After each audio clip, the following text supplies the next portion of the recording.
This was it. Night 1 of my new job as a night watchman for Disneyland. Anywhere else, I'd be referred to as just an ordinary security guard, but here, I was a cast member. Something about that label just oozed sophistication and privilege. It was now 12 a.m. All the cleaners and maintenance workers had done their jobs and gone off to their own homes. My shift started now. I was admittedly pretty nervous. "How many times was it again, kid?" my manager said as he walked me through the entrance. I asked nervously. "How many times have you been to the park?" he clarified. Well, pretty much every year since I was 8, sir," I answered. "Then you'll do perfectly," he said, his tone confident. "Someone who knows the park from head to toe. Just what we need." "It's an honor," I said with a nod. "And it'll be a nice paycheck for college. As long as you're not scared of spending long, lonely hours in a security office surrounded by areas filled with deactivated animatronic characters, you'll be fine," the manager, whose name was Travis, jokingly said as if trying to scare me out of my new job. I mean, what's the worst that could happen? The answer to that question would only exist in my darkest nightmares and nowhere else. I was never the kind of guy to believe in ghosts, demons, or the supernatural in general. I'd be fine, just a little bored on occasion. Travis led me to a gray door with a sign reading, "Authorized personnel only." He handed me a key and said, "Do the honors." A couple of clockwise twists and the door's locks ceased to be a problem. A long and wide hallway shrouded by darkness greeted me upon my entrance. Travis urged me in, following closely behind, and flicking up a light switch on the wall. The hallway lit up like a kid's face upon meeting his favorite character for the first time, giving me a clear image of what was found at the end. A blue door reading security with 2 large glass windows on either side of it. The hallway itself was covered by large boxes, which I assumed contained equipment. Travis walked ahead and led me to the door. He handed me another key and said, "Again, do the honors." I smirked at him and unlocked the door, making my way into the spacious office and analyzing the surroundings. It consisted of 4 large desks, each with a ton of screens on the tall wall above it. The first desk screen showed a main entrance, as well as the park's famous Main Street USA area. Cameras were placed in many different spots, including inside the shops and restaurants, to give me a full idea of what was going on. The screens on the second desk showed a larger amount of security cameras placed all over the park, within Adventureland, Discoveryland, Frontierland, Fantasyland, New Orleans Square, Critter Country, and Mickey's Toontown. The photo spots, the shops, the restaurants, every nook and cranny in these areas were now under my surveillance. The third and final desk's cameras were placed inside the rides. Yeah, each of them showed me the darkened, lifeless nighttime insides of these beloved attractions. All of a sudden, Splash Mountain was no longer a jolly ride through Brer Rabbit's world. It was a dark cave of chilling silence filled with dead-eyed animatronic characters staring in different directions. The first areas in Pirates of the Caribbean went from dark, eerie, skeleton-infested caves to, well, dark, eerie, skeleton-infested caves. Idiot. "What do you think?" Travis asked, roughly patting my back. "Beautiful, isn't it?" I nodded silently before saying, "It's impressive." "Your new office," he said. "Never thought you would wind up here when you were twisting through Space Mountain as a kid, right?" "No one would," I jokingly scoffed, getting a drink from a sizable water cooler right next to the third desk. I took a sip and switched on the oscillating desk fan.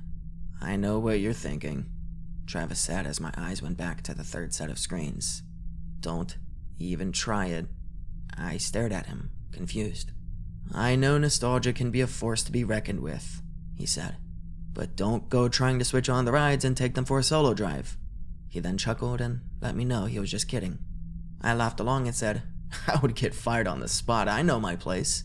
I sat down on the rotating desk chair and said, "I'm not leaving this office until you get back in the morning." "No need to get overboard," Travis said. "You can leave the office for a bathroom break." "Right," I said with a nod. Travis stared at the cameras for a second and said, "Any questions, or you all set for now?" "All set," I confidently said, feeling surprisingly excited for the job. "Okay, Travis said with a proud nod. He took a card out of his pocket and put it on the desk beside me. If you have any questions, don't hesitate to give me a call, especially in the case of an emergency, though I seriously doubt it will ever come to that. I took the card and put it in my pocket. I will. Thanks. Good luck, kid, he said, opening the office door. He looked back and added, check those cameras, be wary of anything, and try not to doze off. Not a chance. I spent all afternoon sleeping soundly in my apartment for a reason. The door creaked, then clicked. Travis was gone, and I was now all alone at Disney. Maybe I should go give the rides a go. Nah, I'd never do something like that, even if the temptation was brutal. What can I say? I was broke. I needed the money for college. Messing with the rides would be a one-way ticket back to my college dorm, empty-handed. So I sat down on my little desk chair, waiting, and waiting, and waiting, and keeping my eyes on those cameras. For the most part, nothing happened. The only thing I could see, slightly grainy footage of the park's deserted whereabouts. The only thing I could hear, the low hum of the desk fan as its cool breeze kept me from breaking a sweat. Truth be told, if I shut off that fan, things would get ugly for me fast. I was never the kind of guy to enjoy total, and I mean total, silence. It's the kind of thing that would allow my mind to play cruel tricks on me. With that in mind, I turned up the fan from 1 to 3 and pulled out my phone to check my music library. I swiped my finger across the screen back and forth repeatedly, trying to decide what to listen to.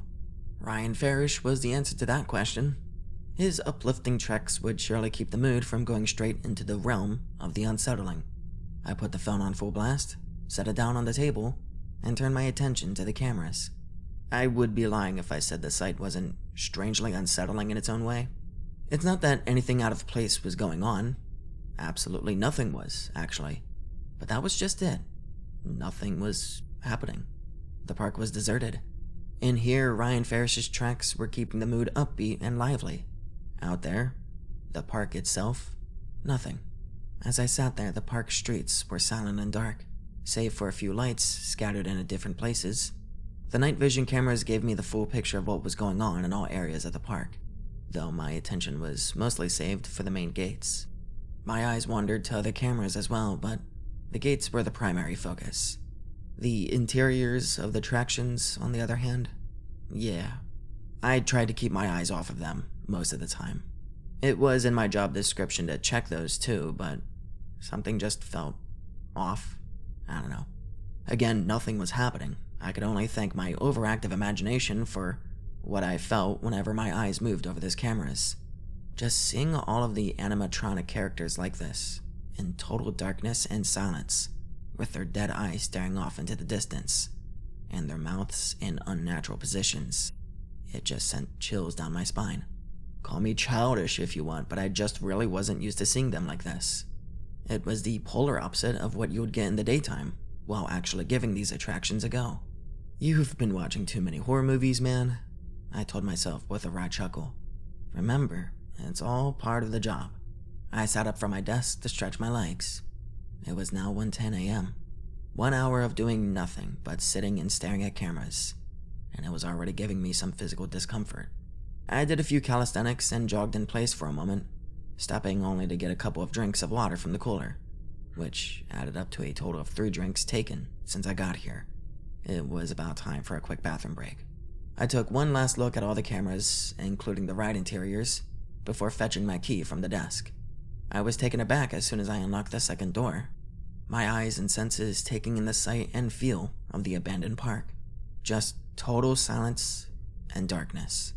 The only illumination in the immediate area came from the small lights marking the, thankfully, nearby bathroom. I calmly walked over, ignoring the feel of the dead park, and did my business. I washed my hands and rinsed my face, taking a brief look at myself in the mirror before heading for the door. I was just going past the exit when the sharp sound of something bursting and shattering startled me. I looked up through the darkness at the bathroom's outer lights, or at least what was left of them. Faint sparks of electricity emanated from the sockets, casting an even fainter glow on the space around it. Damn it, I mumbled, looking down at the glass shards on the floor. Better get rid of these. But not with my hands. There was always the risk of accidentally cutting myself with the sharp edges. But the way the bulbs exploded from the apparent overcharge, yeah, I could imagine how hot the pieces could be. Thankfully, there was a broom and basket in my office ready for the job.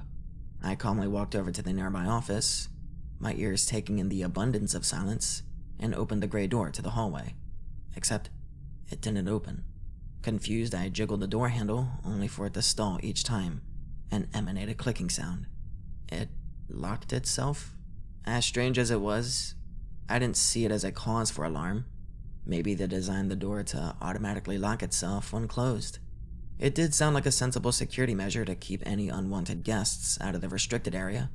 I nonchalantly shrugged and pulled out the key to unlock it. No trouble there. The blue office door, to my surprise, remained unlocked. I grabbed the broom along with a trash basket and headed back to the restrooms for a quick sweep up. "You'd make a hell of a janitor," I muttered, alleviating the lonely feeling of being here all by myself. I brushed the shards into the basket and took it back to the security office, unlocking the hallway door again and locking it behind me. The office door, which I had left open, was now shut. However, I didn't give it much thought. I just wanted to take the basket back in, take a seat in front of the cameras, turn up my music, and unwind. For some reason, the 2 trips outside the office made me uneasy. It was probably my overactive imagination acting up again, but I could feel something, as if someone was watching me. Then again, I always felt that. As a kid, as a teenager, and now as a young adult, I always had a certain fear of the dark. Or, more accurately, a fear of being left alone in it. I learned to control it as life went on, but I never really truly got rid of it. I set the broom and basket down against the wall and jiggled the door handle, only to find it was now locked too. What? Maybe the same security measure for the hallway door was also applied to this one? If so, how come it was unlocked the first time I came back? Maybe the mechanism just malfunctioned the first time? Well, whatever it was, I didn't give it much thought. I used the key and went in with a clear mind. Setting down the broom and trash basket, I went for the chair, reclining on it a bit and massaging my temples before laying eyes on the cameras. Scrolling through each of them for a short period of time, I really didn't see anything happening. Everything seemed to be in order. Good. I switched my music back on and bopped my head to the beat. A few minutes of doing so while checking the cameras gave me the chance to clear my head. And then, silence. The music stopped. The phone's screen went black. My mind shot back into the dark realm of suspicion. What the hell? I tried turning the phone back on. Nothing. I pulled the charger out of the bag I'd brought with me and plugged it in. Still nothing. Not even the low battery icon, which would show on the screen. The phone was completely dead. Great. I'd never heard of something like this happening, but seeing as the phone was about 4 years old, it really didn't have to come off as a shock to me. Probably had a fatal hardware error from age or something. Whatever it was, the result wasn't pretty. My office being plunged head first back into total silence. Great. Well, hopefully I could get the phone repaired somehow. For now, though, I would have to contend with boredom. Moving along to the music was the only thing keeping me entertained. It kept my nerves in check, too. As the minutes passed, boredom and nerves created an unholy mix within me. With the exception of the fan's low sound, the office was silent enough to hear a pin drop. And then, a knock on a door. Yes, the gray hallway door. It was a single jarring knock breaking up the silence in the worst way possible. I tensed in my chair, not daring to look behind me. I kept my eyes on the cameras instead, mainly the ones in Main Street, USA, and the one right outside the main security door. There was no one, not even the slightest sign of a person. Everything seemed normal. Knock, knock. Heart starting to race, I quickly turned in my chair to face the doors. That second knock, it sounded closer, as in, unlike the first, it came from the door to my office. I stood up from my chair and just remained still for a moment, cautiously staring at the door and contemplating whether to check it or not. Eventually, I decided to take that step forward. I carefully opened the door and stepped out, looking around in the hallway. Everything looked perfectly normal. There were no signs of activity whatsoever. Even the boxes were in the exact same places and positions as when I first arrived. Maybe it was just my imagination? I seriously need to calm down. With that thought, I shrugged and went for the door back into my office, when a loud thud coming from outside the hallway door caught my attention. A second bang on the door made me nearly jump out of my skin. It left me virtually paralyzed, standing there with my eyes locked on the door. What's going on? This time, I didn't remain as calm. I ran back into the office and grabbed a broomstick. I removed the actual broom from the tip and took the stick alone with me. I was going out, cautiously, slowly but surely. I was going out. Whatever it was, I was going to get to the bottom of it. The cameras close to the office showed me nothing, but they could probably be glitching. I took a deep breath and slowly approached the door with the broomstick in hand. A chilling, faint scraping noise came from it, just as I was about to lay a hand on the handle. It stopped me dead in my tracks for a second, my mind trying its best to make sense of it all. Do it. I slowly opened the door and peeked outside. Nothing. "Hello?" I said, hearing only silence in reply. Of course, even if there was an intruder, the last thing he would do would be to answer the security guard's calls. I looked around some more and shrugged, my eyes catching nothing. I chuckled nervously and said, "I really am going crazy." I rolled my eyes at myself and walked back to the office, unlocking both doors and once again sitting in front of the cameras. I positioned the fan so its wind would go straight to my face and exhaled, relieving stress. As much as I wanted to believe my mind was to blame, deep down I couldn't. I heard the knocks. I didn't imagine them. I heard them. Whether it was some obscure auditory phenomenon I didn't know about, or something else entirely, I could tell it wasn't my imagination. My thoughts were interrupted by the sudden ringtone coming from my dead phone. I stared down at it, bewildered, and noticed the words "unknown caller" flashing on the screen. I reluctantly picked it up and waited a few uneasy seconds before answering. "Talk to me." "Hello?" My manager's voice came blaring through the speaker, its tone distressingly frantic. "Is everything all right?" I didn't know how to answer him. I was momentarily frozen by his tone. "Never mind," Travis breathlessly said. "You need to leave the park now." "Why? What's going on?" "Just do it," he yelled, forcing me to bite my tongue. "I'll explain later. Right now there's no time." "Travis?" I nervously said, my voice barely going above a whisper. A blood-curdling mess of terrified, painful screams suddenly pierced the silence. I was helpless, having no other choice but to keep the phone pressed against my ear and invite hyperventilation in. And then, silence. "Travis?" I softly said, terrified beyond description. Slow, thumping footsteps broke through the silence, the sound growing nearer and nearer to the phone speaker by the second. The closer the sounds approached, the more unnerved I became. It almost sounded like they were coming from the security office, from behind me. The footsteps stopped to give way to a raspy, labored breathing coming directly from the phone. "See you soon," the voice quiveringly said in a way so disturbingly unnatural, it chilled me to the core. Petrified with fear, my entire body seized up. My hand lost its grip on the phone, letting it drop back to the floor. I started shaking uncontrollably and backed up against the wall, shutting my eyes and hoping I would wake up from this nightmare. Opening them only let me know that I was still in the office. This was no nightmare. I had really just heard Travis being murdered through the phone, and now his killer was coming for me, but what did he want? What did any of this have to do with me? Better yet, how did he know of my whereabouts? A loud bang on the hallway door snapped me out of my thoughts yet again, my scream emanating through the office. I stood up and fixed my eyes on the door, waiting to see what would happen if anything did. Nothing. Suddenly, the lights went out.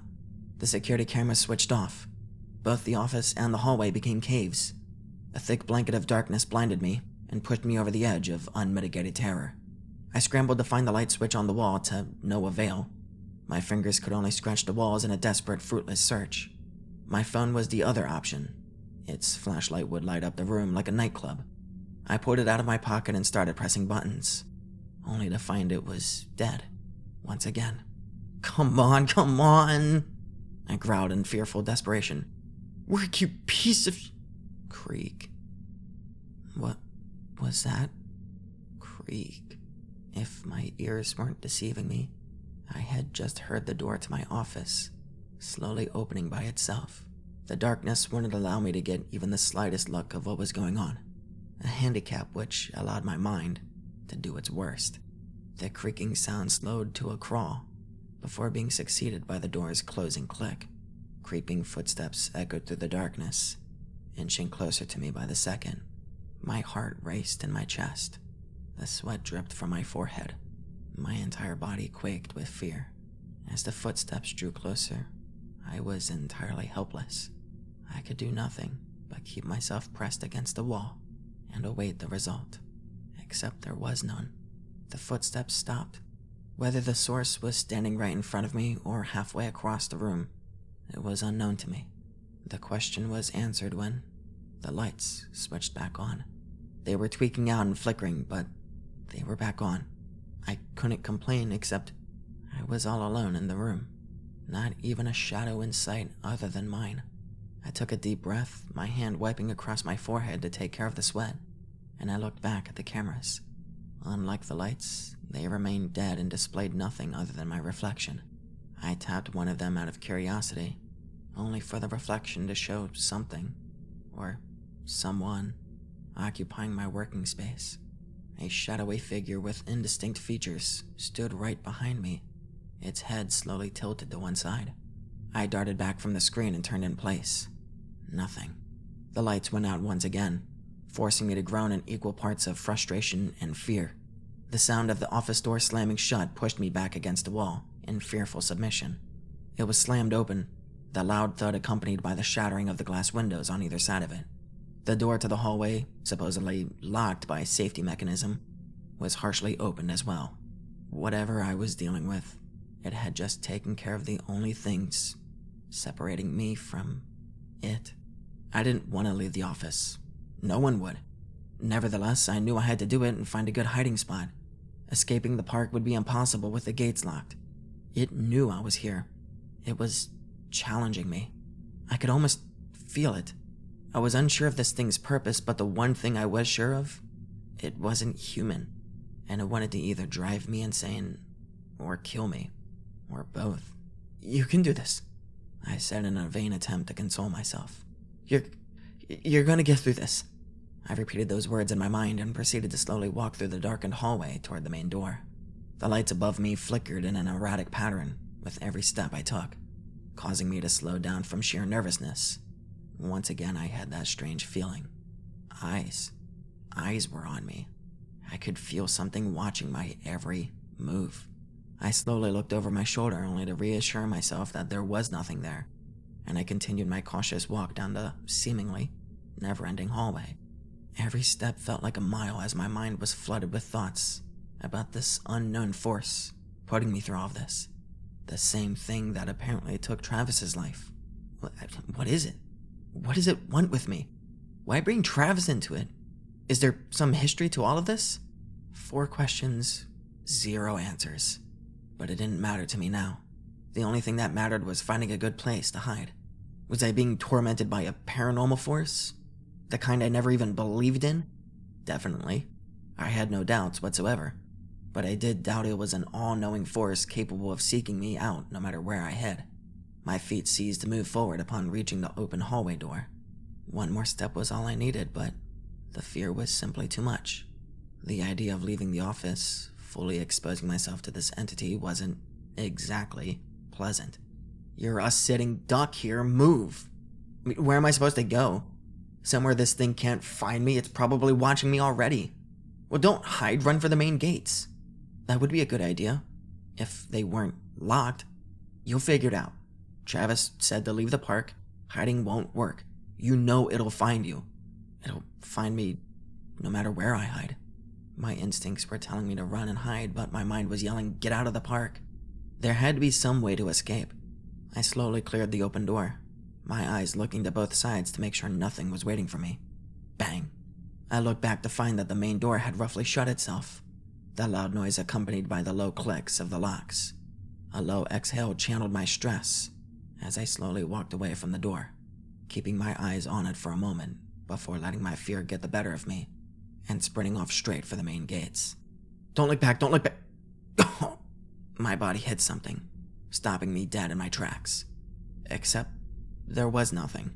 I stared in the direction of whatever blocked my escape, my eyes catching nothing. My senses, however, told an entirely different story.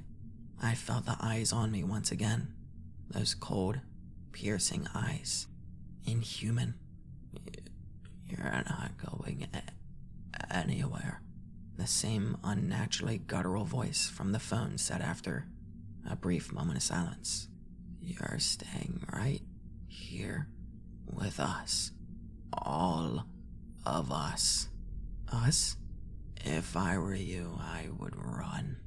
The voice menacingly seethed. I've brought some friends to meet you.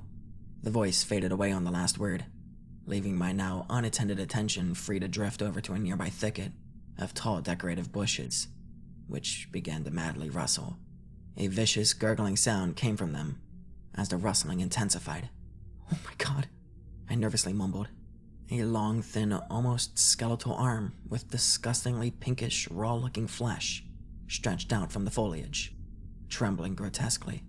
The clawed hand with unnaturally long, bony fingers scratched the ground it reached for. My instincts once again urged me to run, but the sight of this thing froze me in place. Whether it was from fear, amazement, or diabolical concoction of the two, I simply couldn't move.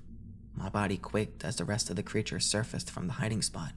The darkness wouldn't let me make out the specific details of its appearance, but it did give me a disturbing enough idea of what I was dealing with. It was a tall humanoid figure with a body lanky to the point of deformity. Its bony shoulders stretched up to the midway point of its neck. Its legs seemed like they could snap at any moment. Its chest was sunken in, the bones almost emerging from the thin layer of flesh. How this being was even able to stand and walk was beyond my comprehension, but it was doing just that. Much to my terror, its movements were as hideously otherworldly as could be.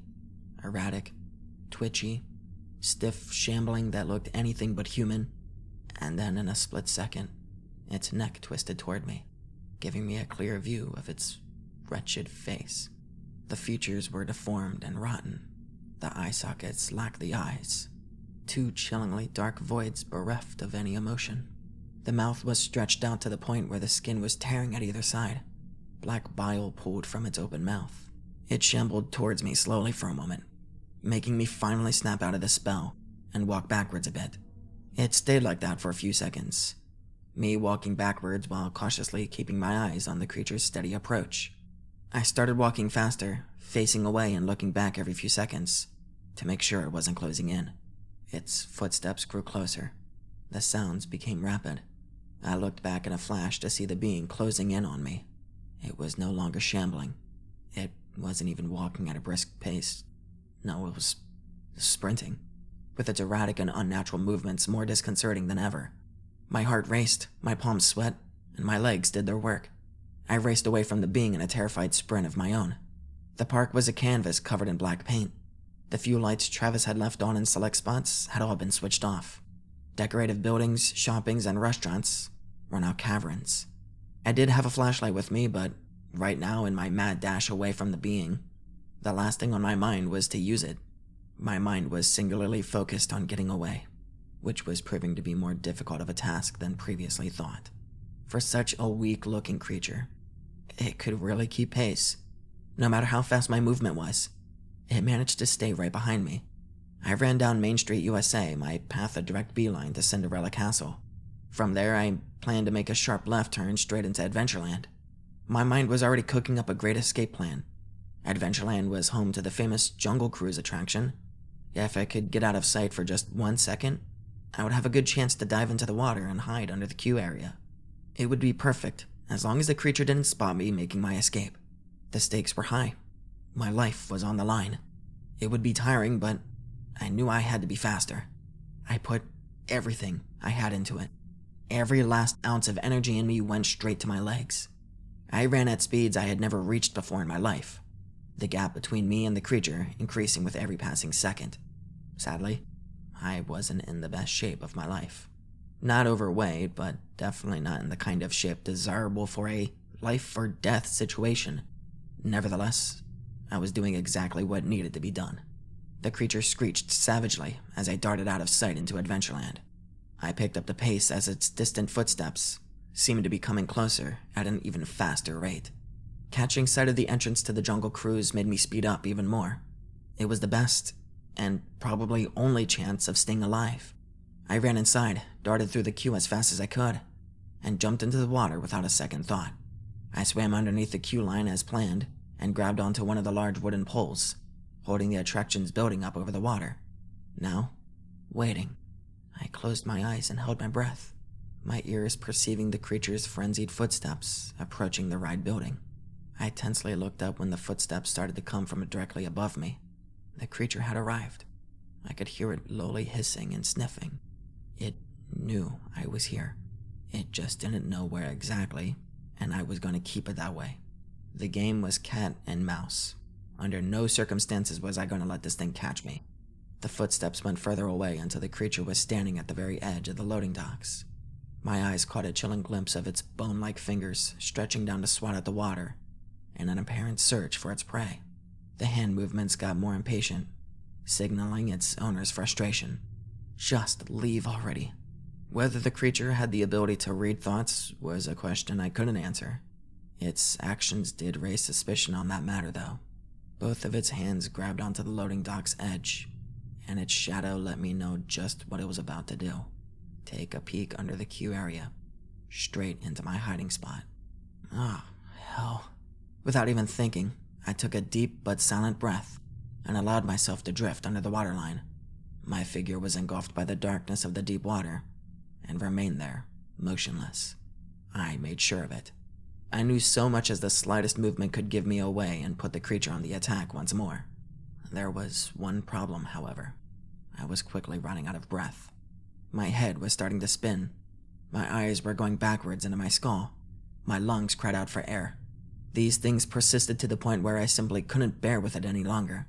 I let my head surface and gasped for air, quickly looking in front of me as soon as my lungs were satisfied. Much to my repressed joy, the creature was gone. I could still hear its movements, but they were getting distant instead of approaching. It didn't appear to be in the queue building anymore from what I could hear. From the sound of it, it seemed to be heading further into Adventureland, in direction of New Orleans Square. If that was the case, then I would have the perfect chance to get out of the water, quietly sneak in the opposite direction, and find a good hiding place while the creature searched for me elsewhere. Okay, you can do this. So far, so good. My inner voice was my only friend and greatest encourager. I had no choice but to heed its words, slowly swimming out from under the queue building and grabbing onto the wooden ledge of the loading dock. I cautiously raised my head a bit to take a steady peek of my surroundings. No visual sign of the creature. I could still hear the noises it made, the hissing, growling, and grunting in the distance, but no sign of it actually being close to my position. It was the perfect opportunity to bolt. I lifted myself up to the dock, placing my chest on it, and raised one of my legs as well. I was about to lift up my other leg, but I couldn't. Something grabbed my foot and gave me a jolting tug back, almost forcing me to let go of the ledge. Panic set in immediately. The leg I'd already raised up to the ledge fell back into the water as I madly flailed in place, trying to get loose of whatever had seized me. I kicked the water with my free leg and nothing happened. I squirmed and shook as maniacally as I could. Nothing. Suddenly, the force pulled on my leg with full strength. My hands painfully scraped the wood as I was violently pulled back into the water with a loud splash. I swam back to the surface and gasped for air before trying to grab hold of the ledge again. Unfortunately for me, this unidentified entity wasn't finished with me. I was pulled under the waterline once again, both my legs being held together and making it impossible for me to escape. Panic intensifying, I shut my eyes and held my breath. Whatever this new entity was, I didn't want to lay eyes on it, except I had no choice. Once my head was above the waterline again, I felt 2 pairs of fingers set themselves on both my eyes, while my legs remained held in place. There's 2 of them. The fingers on my eyelids pushed in opposite directions, forcing the eyes open, to the sight of the deformed skeletal creature shambling toward the edge of the dock. Apparently the sounds of commotion had drawn it back to my position, and now my cover was blown. The unexpected and unwelcome sight forced a piercing shriek of pure, unadulterated terror out of me. I began wildly thrashing around like a patient at a mental asylum, fearful desperation now risen to an unbearable degree. This time, it actually worked. I felt my legs go loose and the fingers removed from my pressured eyelids. Unfortunately, it was too late. Before I knew it, the bony creature ran and pounced into the water, with its arms stretched out towards me, and the claws seemingly aimed at my neck. In a gut response, I speedily dove under the water and miraculously avoided the creature's lunge. It splashed down a few feet behind me and began thrashing around to the symphony of its own frenzied grunts and hisses. I didn't even look back. I couldn't. It would be a waste of few precious seconds that I had to escape with my life. I swam away. I swam as fast as I possibly could, and latched onto the loading dock's edge for the second time. Raising both legs to the dock at record speed, I got out just in time to avoid the creature's second grab at me. Its claws missed my leg by just that much. I actually felt the wind from its swipe, as the creature made quick, spastic movements to get up to my level. I wasted no time in making a run for dear life. I cleared the queue and was out of Adventureland before I even knew it. The creature's frustrated, ear-piercing screams became more distant as I ran into Discoveryland and dove into a thick thicket of bushes, catching my breath from the sprint and giving myself a chance to regain my energy for what would be a full night of running and hiding. If I didn't get killed, that is. The thought alone brought me closer to breaking down into a quivering pile of anxiety-stricken uselessness. I hadn't lived a full life, not even close. I didn't want to die now, especially not like this. All alone, terrified with no one to turn to, pursued by a threat I didn't understand, mercilessly slaughtered by demonic beings. You can do this. You're gonna make it. Don't give up. You aren't going to die like this. As much as I wanted to believe my inner voice's motivational words, it was too tough a task. I wanted nothing more to make it out of this alive and never return. But what I had just been through made me realize just how hard that was going to be. I was under constant surveillance by these things. The bony demon was visible and could be avoided if I sharpened my senses to the necessary degree. But invisible entities that seized me in the water, I had a sick feeling in my stomach, telling me that there were others like them all throughout the park. They were probably watching me right now as I lay hidden in a thick brush, quiet. The skeletal demon was back, madly shambling around close to my position. I backed up against the wall, not daring to create a crack in the bush for a quick peek. This time, it wasn't making any sounds other than footsteps. It was entirely silent, which made its presence all the more unnerving. Once the footsteps were in close proximity, passing by directly in front of the thicket I hid in, I decided to take no chances. I held my breath, the sound of my breathing the only noise I was producing. Eventually, the sounds of its feet subsided, becoming fainter as they seemed to head back in the direction of Adventureland. Curiosity getting the better of me, I decided to take a quick look through the bush. I slowly stretched out both hands and silently pushed open a clearing on the foliage. Nobody. Not a sign of life nearby. I couldn't even hear the creature's footsteps anymore, until the bushes right next to me rustled, catching my attention and causing me to run out in a dash. A low giggle came from them as well, something which was anything but charming, and then the footsteps again. I quickly turned to the direction the sound came from and I saw something. It wasn't the skeletal demon, it was something else. A man. Or at least it looked like a man, except it had no eye sockets, hair, clothes, or facial features in general, with the exception of a bloody mouth, with the lips and skin around it nothing more than a shredded mess, exposing the jagged teeth and rotten gums. This new entity occupied the space right in front of the Discoveryland entrance. It just stood there, silently, staring me down as if challenging me. Footsteps. rapid footsteps coming from behind me. I turned in place and I saw her, a woman in a white dress sprinting straight for me. Except this was no ordinary woman. It was one of them. Her skin was gray and wrinkled. Her eyes were pupilless, just two white emotionless orbs held in place by the sockets. There were no eyebrows above them. Her teeth, well, there weren't any. Her mouth was a stiff, wide grin, showing off the ghastly, toothless wasteland that was inside. Not more than a couple of seconds passed before I was running for my life yet again. Thankfully, this female entity wasn't too fast. I found it easy to outrun her. Unfortunately, the eyeless, silent entity appeared in front of me. Just like that, out of thin air. I looked back to make sure I'd lost a woman and found myself staring the eyeless creature in its face. It grabbed onto me and threw me to the ground, a low hiss escaping through its jagged teeth. The impact with the pavement scraped my arm, drawing a small amount of blood. I scrambled to get away and found myself leaving the creature to eat my dust, my heart pounding my chest cavity with full force. I ran into Fantasyland and looked behind me. The eyeless demon was gone, but the rapidly approaching footsteps of the woman let me know I was still in trouble. Unfortunately for me, there were no bushes nearby. I couldn't just jump into a thicket this time around. I would have to go into one of the attractions.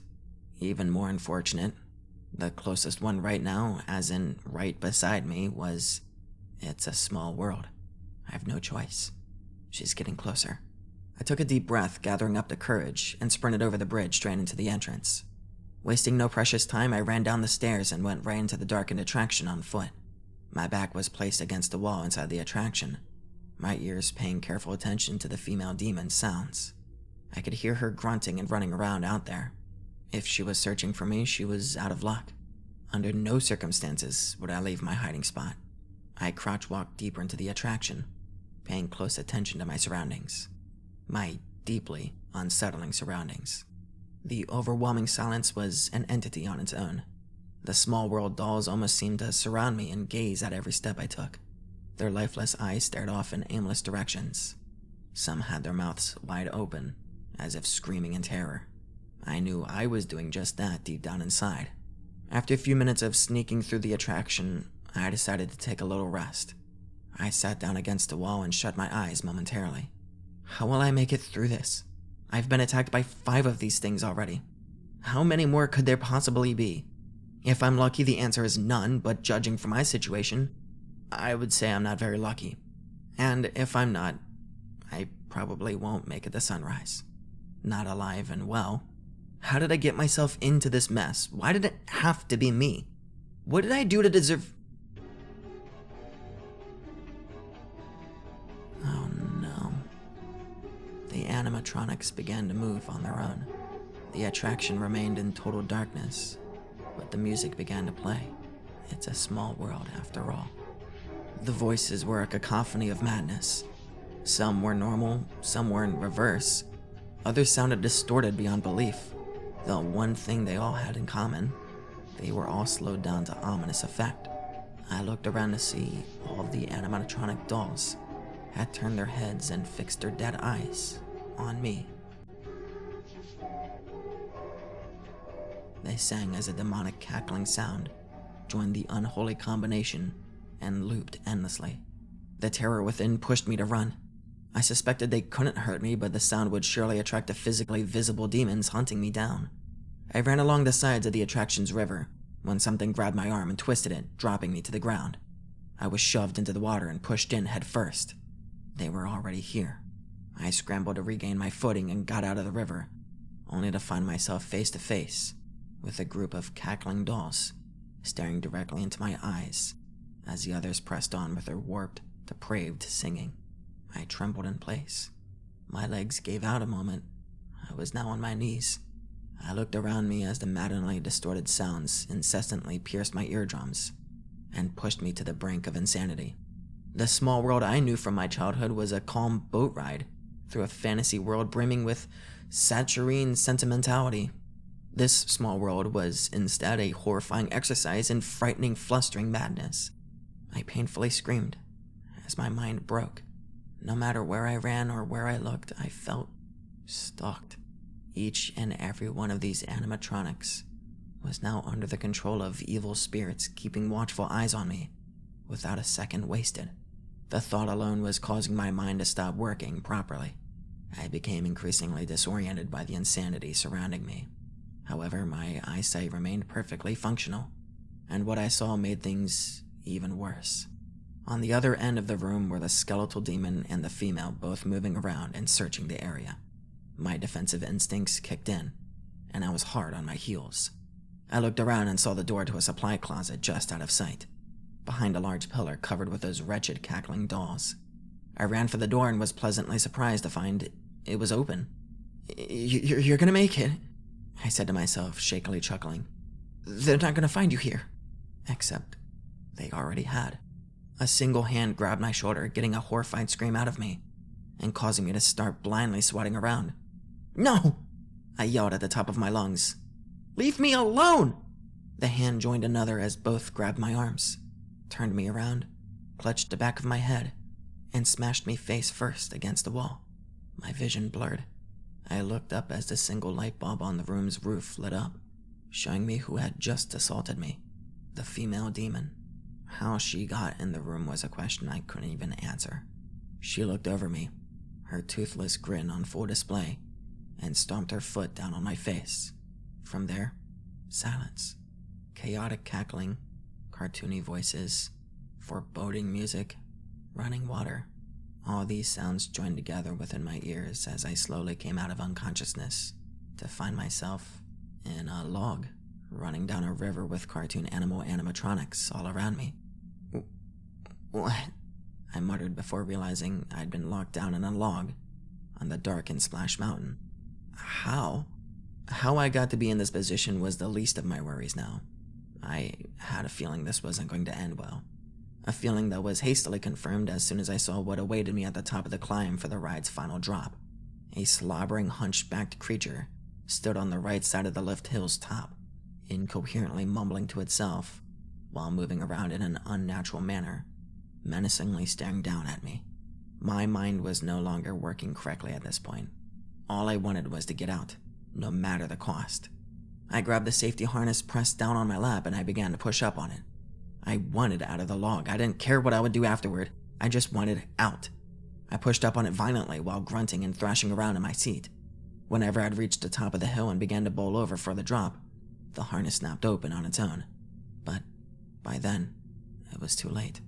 I went over the drop without anything to hold me down and was promptly launched out of the log. An unseen force pushed me through the air and higher up, making the fall twice as hard. I landed on the bridge in front of the attraction, legs first. Both of them were painfully snapped out of place on impact, rendering me a groaning, broken mess. I clutched at them, which only worsened the searing pain, and I screamed in response. The pain was so severe I actually began sobbing pathetically, feeling out of breath from the constant gasps. Then, there they were, standing at the end of the bridge where the 5 demons who had made themselves physically known throughout the entire ordeal. My hunters, my oppressors, all grouped together. I furiously screamed as fear mixed with anger inside of me. The scream descended into more pathetic tears as the pain in my legs slowly got worse. None of them responded in words, but the skeletal demon began shambling towards me. I tried to crawl away, but it was no use. It only served to further intensify the pain. The bony monstrosity fell on its knees and began crawling and slithering towards me, its pitch-black eyes fixed on me, and its facial expression serious. Once it was a few inches away from my face, it grimly smiled, and then it was over. The creature lunged at my throat and put an end to my nightmare once and for all.